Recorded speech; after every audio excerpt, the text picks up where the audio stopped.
அன்புள்ள தமிழ் சொந்தங்களுக்கு டாக்ஸில்லா தமிழின் வணக்கங்கள். இன்றைக்கி நம்ம என்ன பார்க்க போகிறோம்னா 20 முக்கியமான உளவியல் கேள்வி தான் பார்க்க போகிறோம். வாங்க மாணவர்களே. நடமாடும் பள்ளி என்னும் கருத்தை வெளியிட்டவர் யார்? மெக்டொனால்ட். சைக்காலஜி என்னும் துறையின் மூலம் ஆராயப்படுவது ஆன்மாவின் இயல்பு.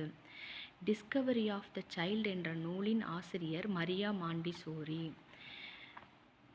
பெண் கல்வியின் முன்னோடி எனப்படுபவர் பண்டித ஈஸ்வர சந்திர வித்யாசாகர். ஆட்லர் தோற்றுவித்தது தனிநபர் உளவியல். த டெக்னாலஜி ஆஃப் டீச்சிங் நூலின் ஆசிரியர் யாருன்னு பார்த்தீங்கன்னா ஸ்கின்னர். அதுக்கு ஆன்சர் பார்த்தீங்கன்னா ஸ்கின்னர். இயற்கை நமக்கு போதிக்கிறது என்று கூறியவர் ரூசோ. உளவியல் என்பது மன அறிவியல் அல்ல என்று கூறியவர் வாட்சன். பயனிட்டு வாதம் ஜான் டூயி. எந்த ஆண்டு தமிழ்நாட்டில் மேல்நிலை கல்வி அறிமுகப்படுத்தப்பட்டது? 1978. மனிதன் ஒரு சமூக விலங்கு என்று கூறியவர் அரிஸ்டாட்டில். நுண்ணறிவு சோதனை பற்றி கூறியவர் பீனே.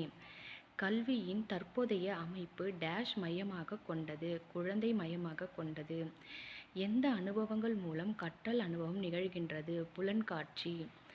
நுண்ணறிவு வளர்ச்சிக்கு காரணம் சூழ்நிலை. குழந்தைகளின் முதல் ஆசிரியர் பெற்றோர். குறுநடை பருவம் 1-3 ஆண்டுகள். குழந்தைகளின்